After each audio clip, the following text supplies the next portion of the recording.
Fala galera, começando mais um Smart Podcast. Abra sua mente, aqui nós falamos sobre tudo. Acompanhado do meu amigo Adenilson Chalaga, nossos backstages, Gleice Oliveira e Estevão.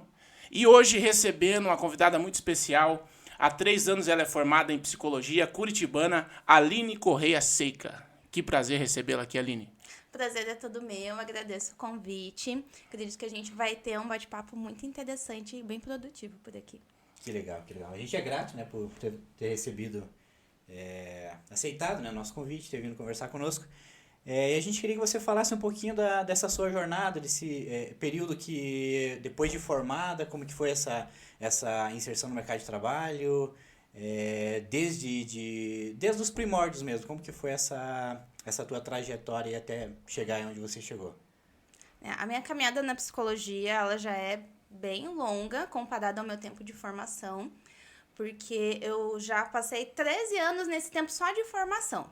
Eu precisei trancar minha faculdade 3 vezes, né, por questões particulares. Da primeira vez, precisava trabalhar. Depois foi quando eu tive a minha primeira filha, então quando ela nasceu eu tive que trancar de novo.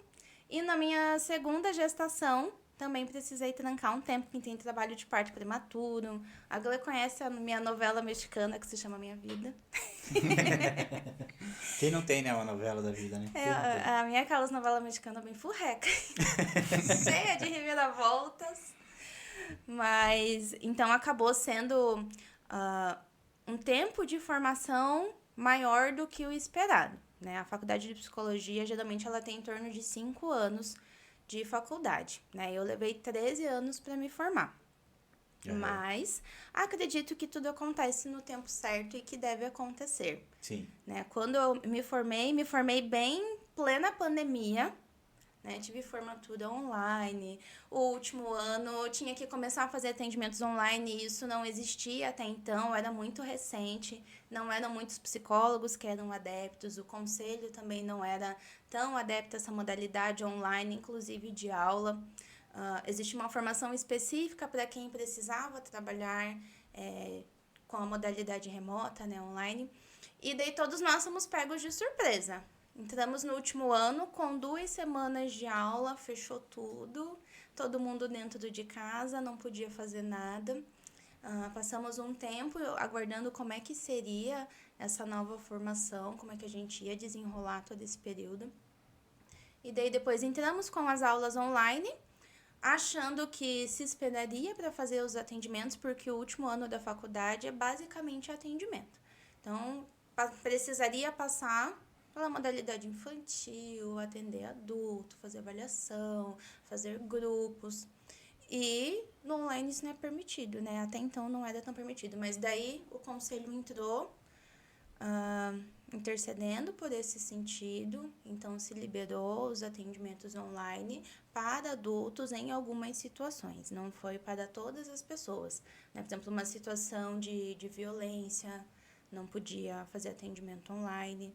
Né? Até porque se tivesse um atendimento online ali rolando e o agressor tá ouvindo tudo que está acontecendo, geraria mais risco para aquela vítima. Uhum. Né? Para crianças, no primeiro momento também não foi liberado. Então, nesse meu último ano, eu não atuei com crianças, não fiz essa parte de estágios infantil. Né? E como está no Jaleco, hoje eu trabalho com crianças. Ia perguntar, no caso do Jaleco, se era focado, né, nessa parte de criança. Mas aí então foi digamos que um sacrifício, né, nesse período aí de 1 ano, porque pegou todo mundo, né? Não só essa questão de psicologia, mas também médicos. Daí era tudo novo, né? Sim. Tudo novo. Imagina como que é uma consulta online, como que vai ser um atendimento online, igual você falou, no primeiro momento não permitia. E daí, como é que fazia? Tipo, você tá há 1 ano a se formar, né, não, tá naquela incerteza de quanto tempo iria durar a pandemia. A gente viu que durou bastante tempo. Sim. Né? Então foi assim, um período bem complicado para, digamos que todos os setores aí, né, não só nessa que envolva atendimento, né, que envolva atendimento pessoal, que você precisa ter esse contato direto com a pessoa.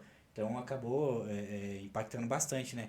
Com certeza. o desafio acho que foi enorme, né, nesse período aí. Foi no enorme, caso, porque ao mesmo tempo que existia uma demanda muito alta de mais pessoas com casos de ansiedade, casos de depressão, porque todo mundo ficou confinado dentro de casa, então acabou aparecendo muito mais coisa. As Sim. pessoas não sabiam como lidar, a gente estava do outro lado sem ter muito o que fazer. Porque a gente não tinha como alcançar essas pessoas até então.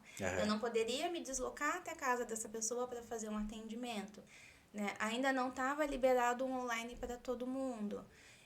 Então, a gente precisou se adequar. Então, mesmo que a demanda estava super alta de gente necessitando de atendimento, a gente ainda não tinha determinado pelo nosso conselho como que nós faríamos isso, né? Para garantir a segurança, né? Tanto da pessoa que está recebendo atendimento, como dos profissionais também.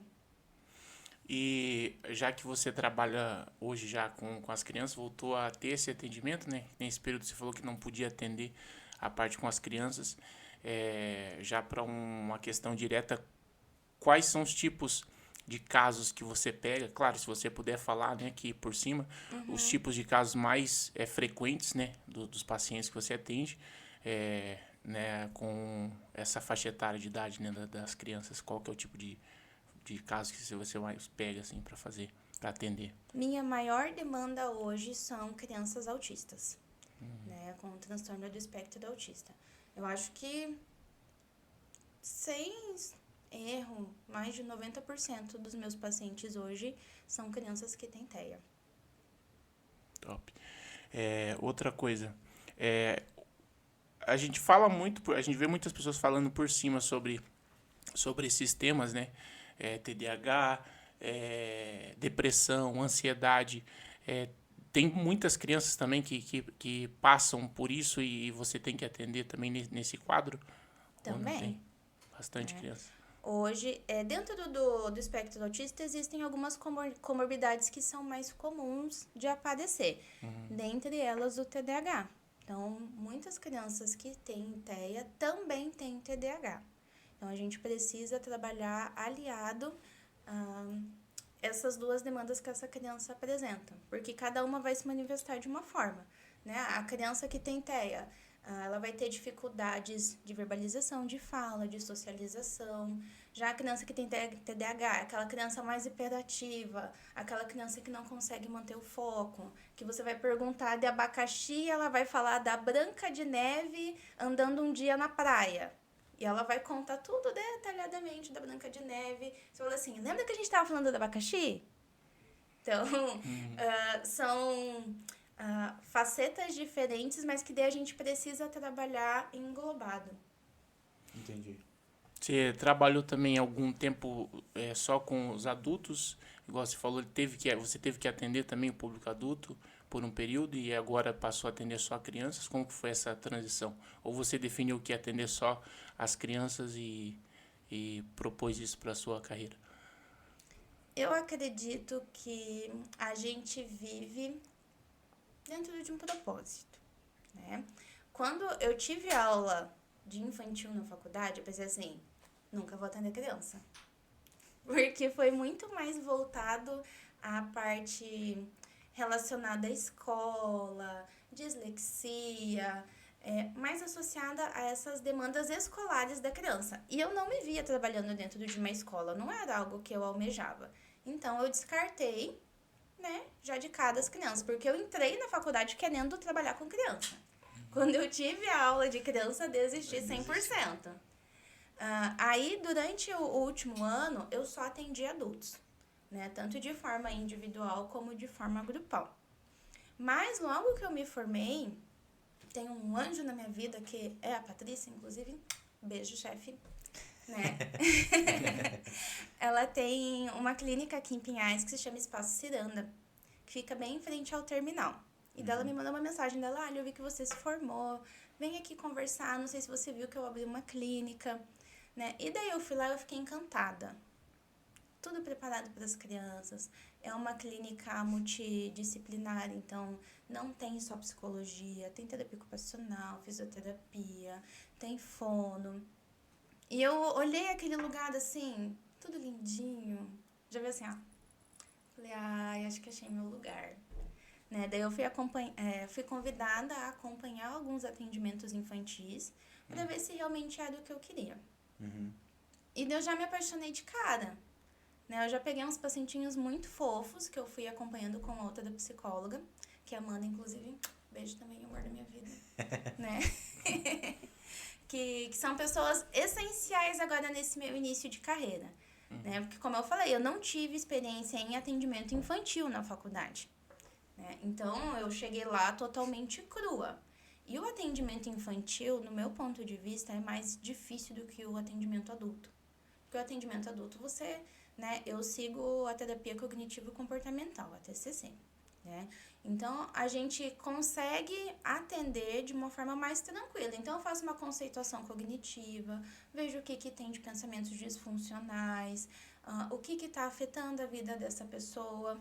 Já a criança, não. A criança, tudo que ela tem, você tem que estudar a parte. Né? Então, eu mergulhei a fundo no TEA, fui fazer todos os cursos possíveis que estavam disponíveis. Né? Por exemplo, eu tenho um paciente que tem mielomeningocele, né? Que é uma má formação do sistema nervoso. A primeira cirurgia dele foi antes de nascer, para poder colocar a coluna para dentro das costas, porque ela estava por fora. Então, ele ainda tem hidrocefalia, ele tem uma parte do cérebro que ele não tem. Então, em um paciente, eu tenho muitas demandas a trabalhar, né? E todas as crianças são assim, ainda que todas elas tenham TEA, todas elas têm alguma coisa em específico, né? Então, de uma forma geral, nós como psicólogos, nós temos uma formação continuada. A gente não pode parar nunca de estudar, né? Até essa semana mesmo, eu falei assim, hoje eu não posso porque eu tenho aula, né? Hoje à noite eu não posso porque eu tenho aula. Mas você ainda não se formou? Eu falei, já sou formada, mas eu preciso continuar estudando, né? Porque as coisas vão mudando de uma forma muito rápida hoje em dia. Se a gente pegar o diagnóstico de TEA 10 anos atrás, não é o mesmo que é hoje.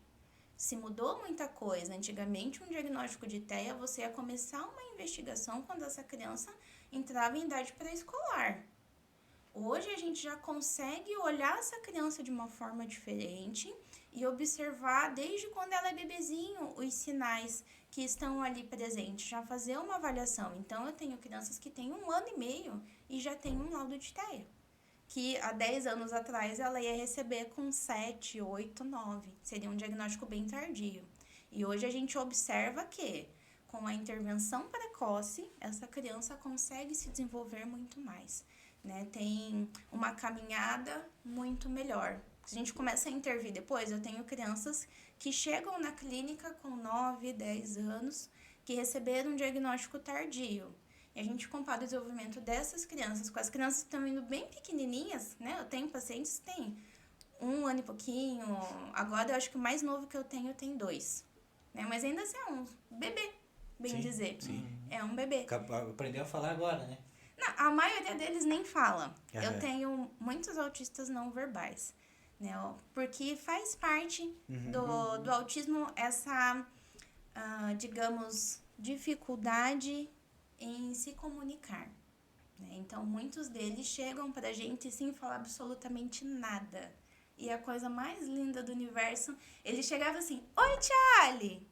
Uma criança que não falava nada. Então, assim, é muito gratificante tudo isso. Que legal. Essa é legal também que você falou sobre essa projeção de estudo continuado, né? Vocês não param de estudar nunca porque ao longo do tempo a gente também vai percebendo, né, com a mudança de características até da sociedade, vão aparecendo novas características dentro do que você atende, né, dessas crianças, do caso que elas apresentam. Então, essa continuação nos estudos sobre possíveis outros quadros que podem surgir ao longo do tempo é importante. Então, é um desenvolvimento que vai acontecendo já, e a psicologia também se preocupou com isso, de ser um estudo continuado, porque projetando isso na sociedade, né? O tempo vai passando e vão surgindo novas características a serem tratadas através da psicologia, né? Também, Sim, né? exatamente. Né? Existem psicólogos que se formam e nunca mais voltam a estudar? Sim. Né? Tem profissionais bons e não tão bons em todos os nichos. Mas a gente não tem como não estudar o tempo todo. que nem você falou, as coisas vão mudando, né? Há pouco tempo saiu que 1 em cada 36 crianças tem TEA, né? Anteriormente era 1 em 44. Esses dados eles vão mudando, mas por que vai mudando? Porque a consciência é exatamente o que você falou, do que vai se adaptando, vai se aperfeiçoando com o passar do tempo, né? Então, antigamente eram algumas coisas separadas, né? Tipo, Asperger, transtorno global de desenvolvimento, o TEA. Hoje, todos eles estão juntos dentro do transtorno espectro autista, né? Então é um pouco disso. Até essa questão de ser algo que vocês continuaram estudando, igual você falou, a gente precisa continuar estudando. Vocês também encontraram também uma forma de unir cada caso desse, até para que o tratamento seja mais eficaz, né? Naquele paciente que está sendo atendido e que foi diagnosticado com TEA ou qualquer outro aspecto que vocês tenham que tratar, né? Sim, né? Com o passar do tempo, foram surgindo formas de tratamento, né? Abordagens à ciência em si de tratamento. Hoje se entende que o mais eficaz para trabalhar com crianças autistas é o ABA, né? Que é Análise do Comportamento Aplicada, né? E quando essa criança está um pouco mais desenvolvida, a gente consegue atuar com ela junto com a TCC, né? Que é a abordagem que eu comentei para vocês anteriormente. Essas duas abordagens, né, esses 2 ramos da ciência, eles conseguem ter uma eficácia muito maior. A gente consegue ver na prática como a criança chegou e como a criança tá. Esse mês eu vou dar alta para um paciente, a gente está em processo de desligamento, e eu perguntei para ele, quem era você? Porque ele já tem um pouco mais de idade, né? Ele consegue responder. Quem era você quando chegou aqui? Quem é você hoje?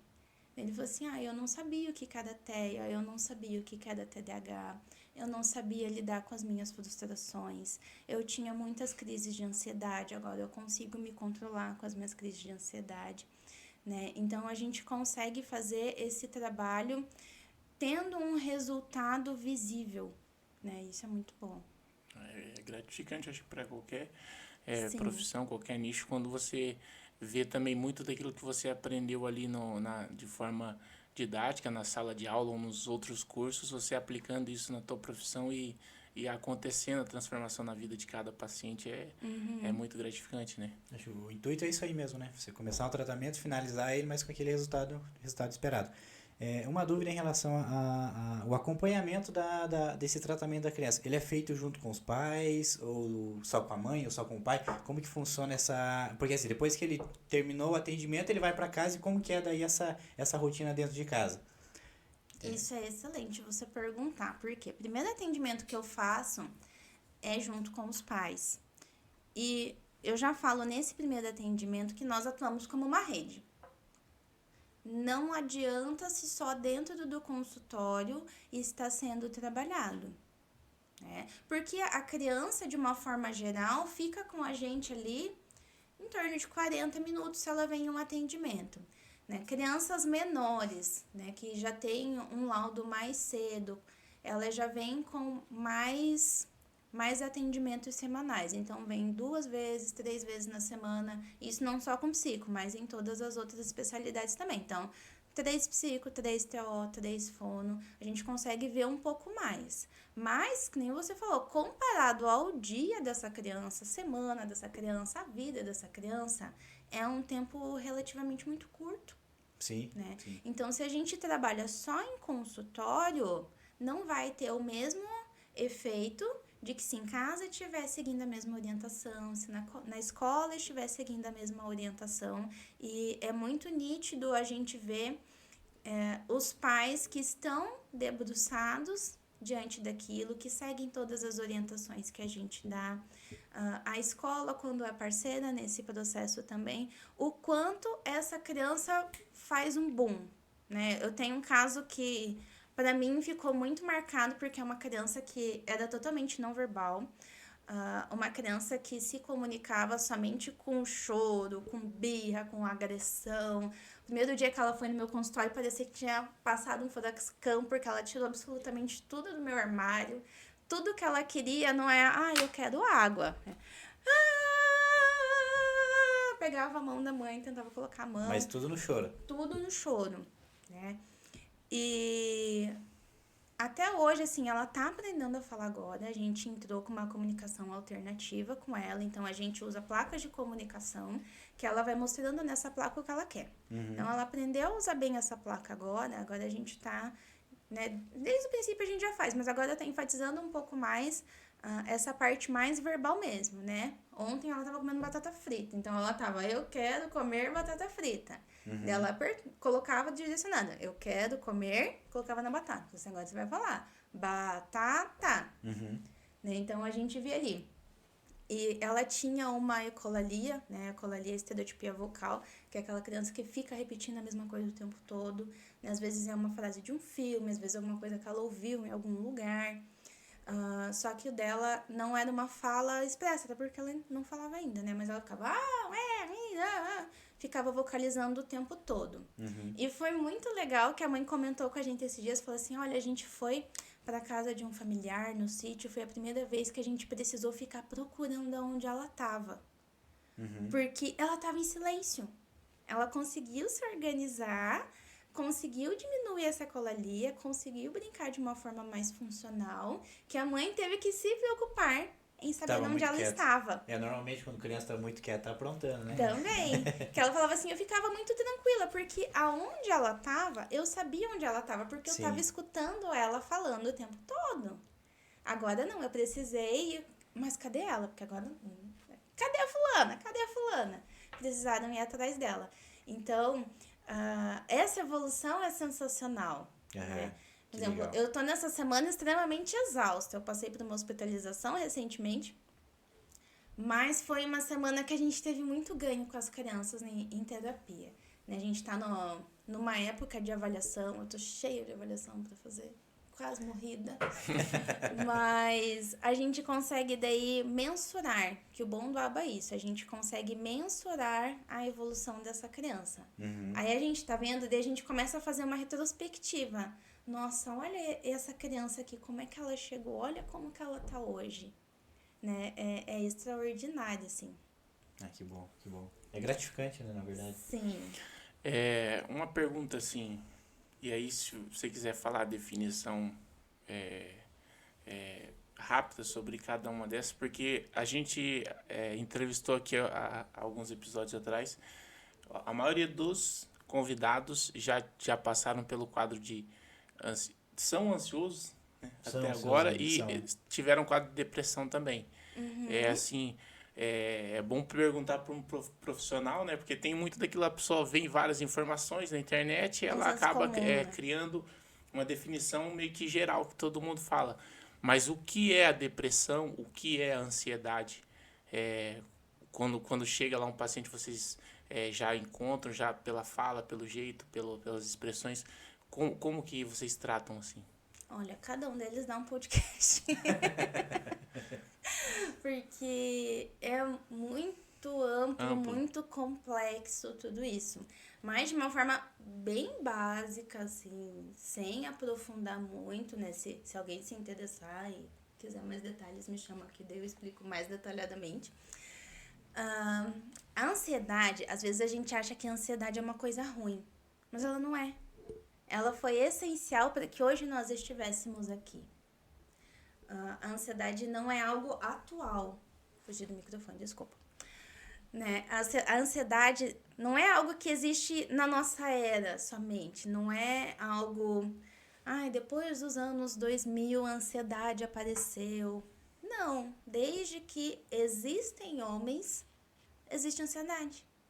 Porque ela é essencial para a nossa sobrevivência. Lá com os homens das cavernas, naquela época, a ansiedade era essencial porque existiam perigos reais. Se aquela pessoa saísse à noite, ela não ia enxergar, porque não existia um foco, não existia uma lanterna. Então, ela não sabia com o que ela ia se deparar. Então, ela podia estar na beira de um penhasco, ela não ia ver. Ela podia encontrar um animal feroz, ela não ia ver. Então, a ansiedade gerava respostas fisiológicas naquela pessoa que faziam com que ela, opa, tá no escuro, eu não vou sair, né? Ia ver uma cobra. Não vou pôr a mão nela, não vou fazer carinho na cobra, porque eu posso morrer, né? Eu trabalho com criança, então todas as minhas explicações são com desenhos. É bem o que acontecia nos Croods, não sei se vocês já assistiram. É que o pai tinha muito medo de sair da caverna. Escurecia, todo mundo corria. Todo mundo tinha que estar lá dentro, tinha que fechar a pedra e tinha que estar lá. Né? Porque foi essencial para a sobrevivência. Se essas pessoas da pré-história não tivessem feito isso, hoje provavelmente nós não estaríamos aqui. Porque não ia ter dado uma sequência geracional, não iam nascer mais crianças, porque todo mundo ia morrer. Então, eram situações concretas que demandavam uma fuga ou um ataque. Né? Quando a gente gera uma resposta ansiosa, a gente gera uma resposta de ataque ou fuga. Então, ou eu vou meter a cara naquilo e vou resolver, ou falar, opa, não é pra mim, vou pular fora. Só que hoje, esses perigos, eles estão muito mais dentro do campo das ideias.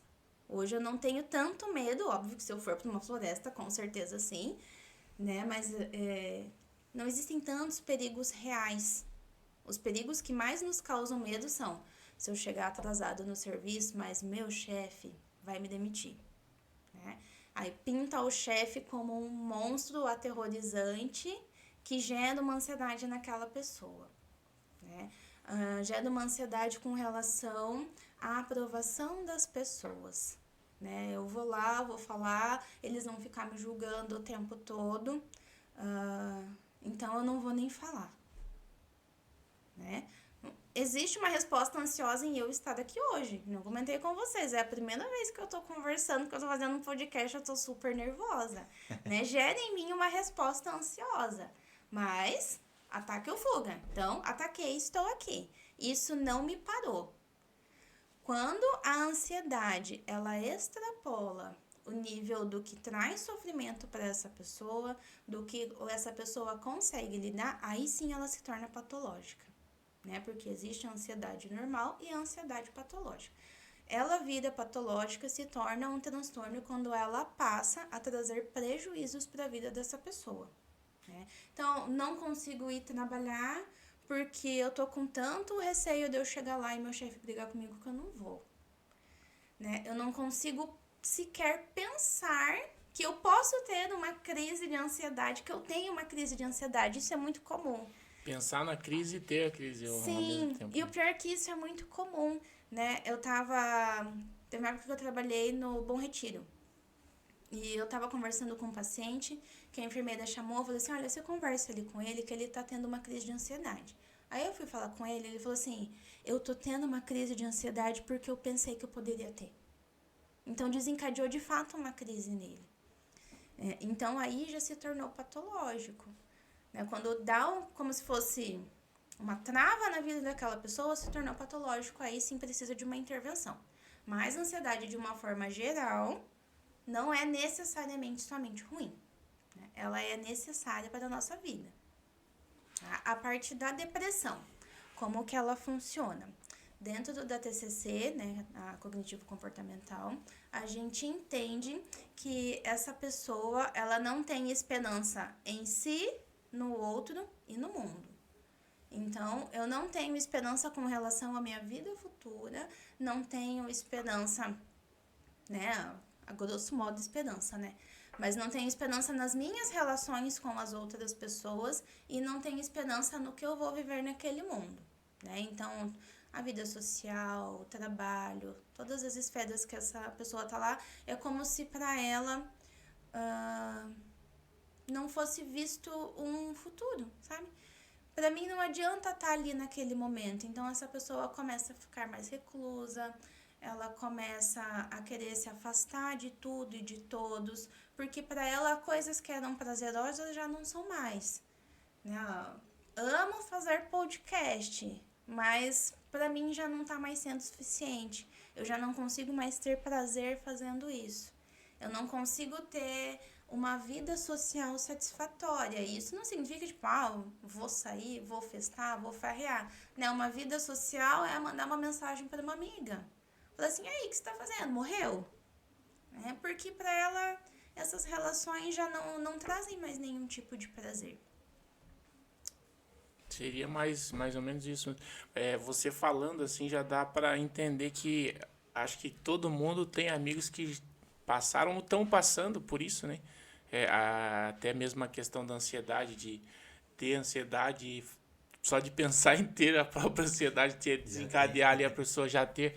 Então, muitas pessoas sofrem com isso, mas é muito disso também. É questão de tomada de decisão também foi importante essa questão da ansiedade, porque tem pessoas também que são impulsionadas a isso, né? Eu tomo essa decisão e foi uma decisão viável porque ela é um pouco ansiosa. Ela tem também esse impulsionamento, né, da ansiedade. A pessoa quer logo fazer e em alguns casos são importantes, outros nem tanto, né? Às vezes também toma decisão precipitada em alguns momentos.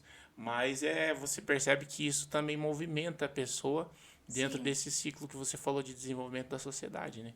E isso ter essa... Por isso que eu falei, tem que perguntar para uma profissional para você ter certeza. como que fala, o cara falou num filme esses dias, eu tenho que olhar de todos os ângulos para depois eu tomar uma decisão certa e entender o contexto geral do que é isso, né? Sim. Não Sim, só querendo pensar ou pelo não, lado ruim, né? Isso. Existe, que nem você comentou antes, muito senso comum com relação a isso. Né? Hoje a gente entende que a depressão ela pode ser relacionada, por exemplo, aqui onde nós vivemos não tem muito sol. Né? Isso faz com que a gente tenha deficiência de vitamina D. Efeito de falta de vitamina D. Você começa a apresentar as características de uma depressão. E às vezes você tá lá, tipo, ai, nossa, né, alguém fala, ai, você tá com depressão, vai para um psicólogo, né, tá com depressão, e é falta de vitamina D. Não é algo extraordinário, né? Claro que entra em consultório, né, dica para quem está fazendo terapia. Você vai para um consultório, se o teu psicólogo não te olha de uma forma global, tem algo errado. Né? Se a criança chega pra mim lá com TEA, né? Você já foi no neuro? Você já fez um BERA, que é um exame de audição? Né? Não pode chegar assim, olha, não consegue socializar na escola, tem TEA mesmo. Não, a gente precisa ter esse olhar global, porque nós somos seres que, né, tem a parte social, tem a parte biológica, que tudo influencia. Então, a gente precisa investigar tudo isso. Né? Tá com uma depressão? Você já fez um exame de vitamina, um exame de hormônio? Né? Você já foi num clínico geral para ver como é que tá a tua saúde de um aspecto geral?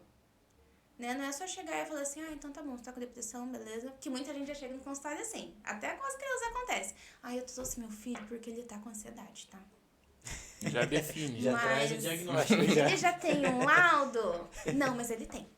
Eu olhei no Google. Eu sei, eu pesquisei ali e vi que ele fez Google, a mesma coisa. Eu vi lá Meu com Deus. TEA, isso é muito comum. Eu entrei num grupo de mães, e daí nesse grupo de mães falou que se a criança faz assim, se a criança não faz assada, é porque é TEA. Né? E às vezes não é. A gente precisa olhar para o ser de uma forma global. Então, essa pessoa vai chegar no consultório, eu vou ouvi-la, vou entender tudo o que se passa com ela, mas em paralelo eu vou trabalhando essas questões, né? Você já fez um exame? Você já foi no médico? Como é que tá todos os aspectos da sua vida? E é bom até essa questão que você falou do profissional também entender que o diagnóstico e a definição de outros profissionais também vão auxiliar nesse contexto geral, né? De você identificar o que ela tem e aí você vai ter mais precisão ali na hora da terapia dentro do tratamento daquela criança, né? Igual esses dias a gente foi, antes da cirurgia da Sara, minha filha, aí a gente foi no médico dela e ele falou assim, ó, ela tem algumas alterações aqui, eu preciso que vocês procurem tal profissional para que a gente possa ter a certeza de concluir e fazer essa cirurgia. Então aí ele indicou um outro profissional, você foi no profissional e ela falou, realmente o doutor, eu achei legal a atitude dele, ele poderia falar, não, isso aqui não é nada, não é o campo dele para fazer a cirurgia, mas é a preocupação de forma global, igual você colocou, que ele teve com a paciente, aí chegou lá outra médica também falou, então não tenho nenhum risco, gostei que o doutor indicou pra gente fazer isso, analisar antes da cirurgia, não tem nenhum risco, pode prosseguir com a cirurgia, e pós-cirurgia a gente volta para fazer algo mais detalhado, porque isso não vai interferir em nada. Então, acaba que um profissional ajudando o outro por causa dessa preocupação que você falou, de enxergar de todos os ângulos possíveis para que o tratamento seja mais eficaz e tenha o efeito e até chegar naquele nível que você falou, de ter aquela... ficar grato por ter concluído e ver o desenvolvimento acontecendo ali, e a família num todo se alegrando em saber, poxa, meu filho chegou aqui de um jeito e agora a gente já está tendo outra experiência de convivência com ele, né? Então, Sim. isso que é muito importante também. A gente precisa entender que cada um no seu quadrado. Sim. Né? Amo muito esse lugar que eu trabalho, porque todo mundo é muito unido. Né? Toda semana a gente se reúne, todos os profissionais, eles discutem os casos das crianças. Né? Então, se, por exemplo, é uma criança que chegou com uma seletividade alimentar, que também é muito comum hoje em dia. Né? Eu posso entender essa seletividade alimentar de um aspecto psicológico comportamental. Né? Essa criança entendeu que se ela recusar a comida, ela ganha um iFood. Então, ela não vai querer comer comida. Porque eu chorei, ganhei o McDonald's. Então, ela entendeu, fez uma associação ali. Posso entender dentro da terapia ocupacional, que essa criança tem questões sensoriais que estão dificultando esse processo. Então, essa criança, por exemplo, não consegue comer algo que tem uma textura crocante, uma textura pastosa. Então, eu vou trazer dos alimentos de uma outra forma, mas eu preciso da avaliação da TO para ver o que está influenciando essa parte sensorial dessa criança, né? Às vezes é o lugar que a criança está comendo. Né? A criança, ela tem muito, principalmente as mais novinhas, coloca eles naqueles cadeirões, elas acham que elas vão cair. Ela não sabe falar assim, pelo amor de Deus, me tira daqui. Né? Tem um abismo aqui embaixo, eu não consigo ver o chão, vou morrer. Né? Ela não consegue dizer, então ela chora, ela para de comer. Né? Tem as questões relacionadas mais à parte da fono, que vão verificar também essa parte de seletividade. Então, é muito amplo tudo para ser muito restrito a uma pessoa, a uma especialidade. A gente precisa ver esse todo mesmo, que nem você falou. E a gente precisa ter consciência disso. Porque também é muito comum os profissionais, eles se fecharem no mundinho deles. Não. O que eu faço é absoluto. Vai chegar qualquer criança aqui com seletividade alimentar, eu vou tratar somente como algo comportamental. E não vai ver os outros aspectos que estão envolvidos nisso. Né? Então, a gente precisa ter esse olhar multidisciplinar, entendendo que sim, nós temos uma parte, mas também existem outras que compõem esse sistema. Tem que estar tudo ligado, né? Exatamente. Não é só você analisar a tua parte ali, mas tem que analisar como todo. Olhar o histórico mesmo da criança, convivência e tudo mais. Exatamente. Falando um pouquinho em relação à dificuldade, hoje é mais fácil, digamos que tudo é difícil, né? Mas é mais fácil você ter um diagnóstico de depressão, ansiedade numa criança ou no adulto? São duas formas de lidar. Vou dizer que até agora, nesse tempo que eu tô, não peguei nenhuma depressão infantil. Não. Mas já peguei muitas crianças com traumas, né, enraizados, que a gente precisou tratar essa raiz. Não peguei nenhuma depressão ainda, né? Em 3 anos não chegou pra mim nenhuma criança com depressão. Crianças ansiosas, sim, bastante. Né? Mas a forma de trabalhar varia. Mas eu acho que a dificuldade, cada um vai ter seu nível de dificuldade dependendo da pessoa, porque cada tratamento é específico, né? Trabalho lá com aba com as crianças. Então, a gente monta um programa para cada criança. Então, fazemos uma bateria avaliativa, todos os profissionais que estão atendendo aquela criança, montamos um programa e vamos aplicando. Cada criança tem um programa diferente. Ainda que essas crianças, né, todas elas tenham 2 anos, todas elas sejam meninos, todas elas tenham somente TEA, todas elas venham de lares onde tem pai e mãe dentro de casa, né? Ainda que todas elas fossem teoricamente iguais, cada uma tem uma necessidade diferente, né? Então, a gente avalia a parte de habilidades adquiridas, a gente avalia a parte de barreiras que essa criança tem que podem estar influenciando nessa aquisição de habilidades. Então, cada criança vai ter um tratamento diferente. E produto não deixa de ser diferente. Eu vou avaliar o histórico de vida daquela pessoa, porque para ela, determinado recurso pode ser mais eficaz naquele momento, a forma de lidar com aquela pessoa tem que ser diferenciada, né? Eu tenho um paciente que pode ser aquele que eu posso falar assim, olha, meu querido, é assim, assim, assado, né? Óbvio que a gente não dá respostas. As pessoas acham que o psicólogo dá respostas. O psicólogo não dá respostas. Ele não vai chegar no consultório, vai falar assim, então, fiz aqui a sua análise, é X, Y e Z. Faça A, B e C. Não é. A gente conduz esse processo para que a pessoa comece a ter esses insights, comece a se perceber, comece a se colocar onde precisa se colocar. Então, a gente precisa ver até as preferências daquela pessoa, né? É um paciente que, para um recurso muito eficaz, eu vou dar leituras para ele, né? Dentro da TCC, a gente trabalha colocando como se fossem tarefas de casa, né? Para fixar o que a gente está trabalhando. Então, para um paciente, eu vou indicar leituras. Para outro paciente, ele detesta ler. Se eu der um livro na mão dele, ele vai jogar na minha cara. Então, mas ele se interessa muito por filmes, por séries. Então, eu vou indicar alguma coisa. Tem um outro paciente que ele é um quadrinista espetacular. Eu vou botar ele para fazer um quadrinho, né? É um paciente que gosta de pintar, vai pintar. Então, todo o tratamento ele é individualizado. Então, não tem como dizer assim que é mais difícil com adulto, mais difícil com criança. Cada um vai ter as suas particularidades, né? Alguns vão ser de fato mais difíceis, mas, por exemplo, um caso mais difícil seria um paciente que chega lá e ele fica olhando pra tua cara, você fala assim, olá, tudo bem? E fica assim. E aí? Cri, cri, cri, né? Fica rodando aquela bolinha de palha do deserto. Só, mas eu tô cobrando por hora, você vai falar. Né? Mas até o não falar da gente entende que faz parte. Sim, né? sim. Às vezes no primeiro momento, né? A primeira consulta Também. não falou nada, beleza, dá tempo pra... Às vezes na segunda ele já fala mais, na terceira ele vai soltando mais.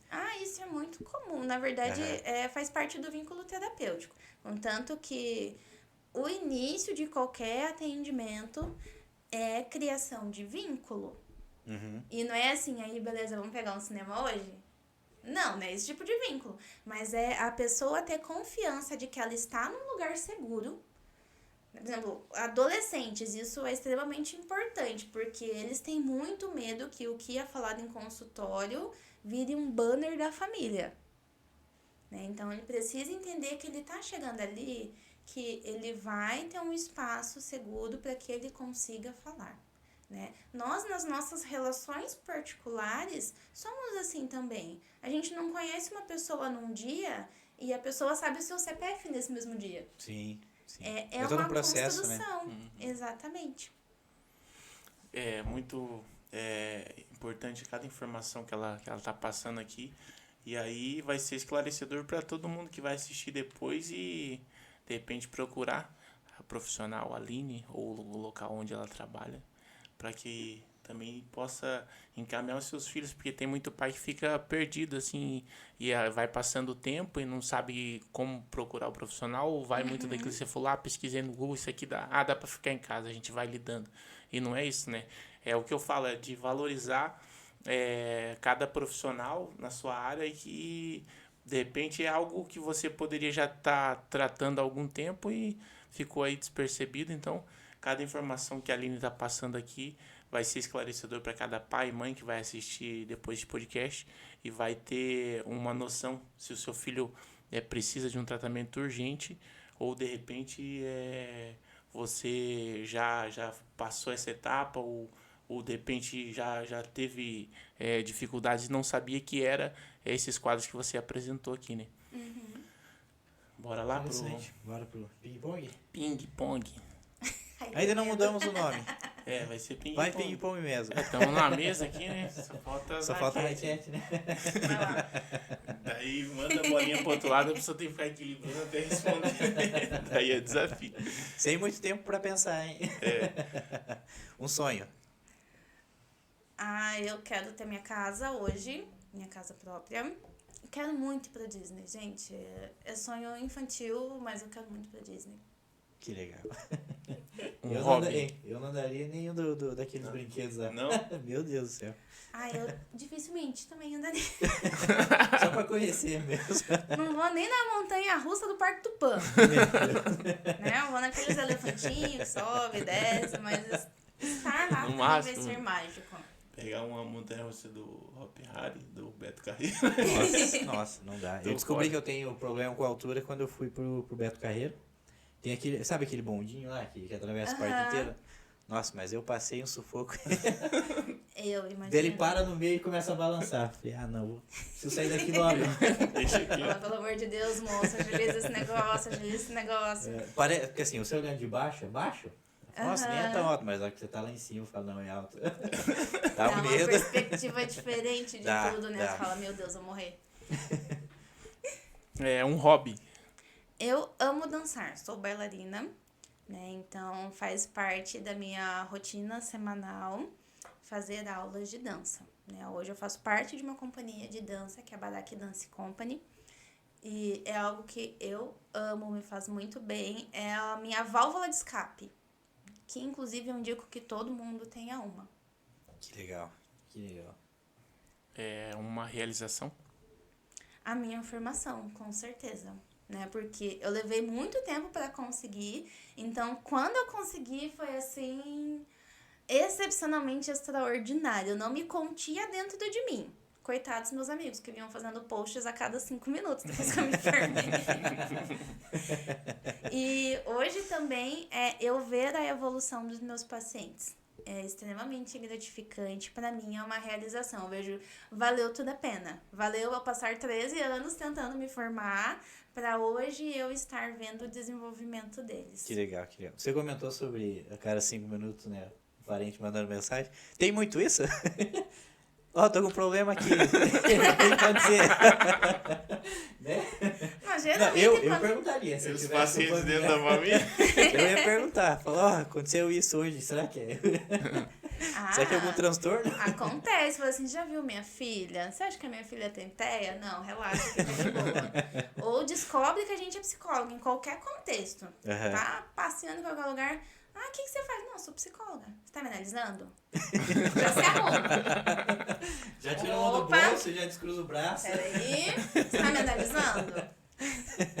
Isso acontece bastante também. Falando nisso, você tá analisando a gente aqui? Eu já pedi pra Gleice um caderninho, eu tô anotando aqui, ó.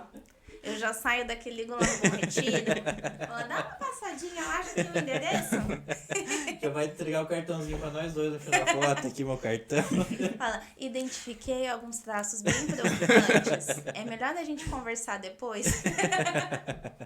Que legal, mas que legal. Entrevista bacana, né? Agradecemos mais uma vez, né, por ter aceito o nosso convite. E é isso, bacana. Tiramos bastante dúvidas. Acredito que muitas pessoas também tenham tirado algumas dúvidas. E se ficou alguma dúvida também, entre em contato com ela, né, que ela pode entrar. indicar, né, o melhor tratamento. Faz uma consulta com ela se você precisa. Se você tem dúvida de alguma coisa com seu filho, leva para fazer uma consulta, né? Às vezes a dúvida é bom você pecar por excesso do que você não fazer. Exatamente. Você acaba não fazendo e dá um problema maior. Então tá com dúvida, leva.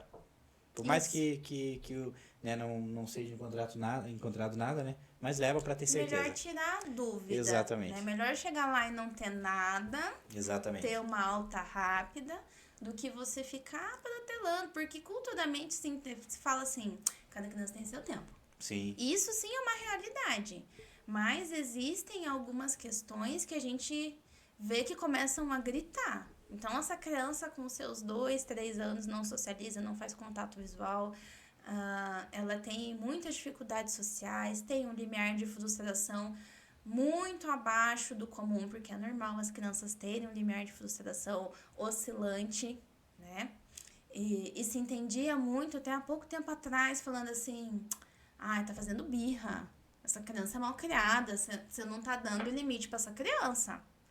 E não, era uma criança que tem um transtorno.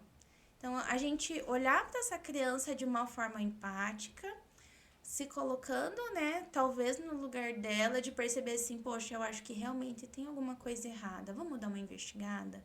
É melhor ir lá investigar e ter uma alta do que você fazer mais lá para frente uma investigação, se comprovar que tem algo e iniciar uma intervenção tardia. Óbvio que sim, nós fazemos essa intervenção tardia, mas quanto antes iniciar a intervenção com essa criança, melhor vai ser o desenvolvimento dela.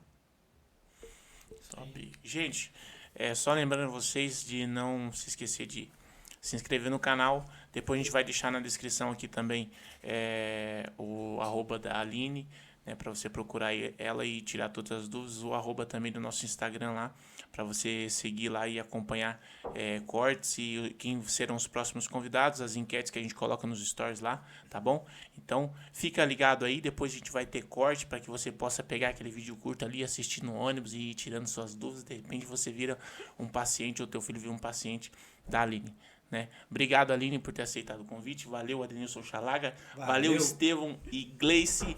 Valeu, galera!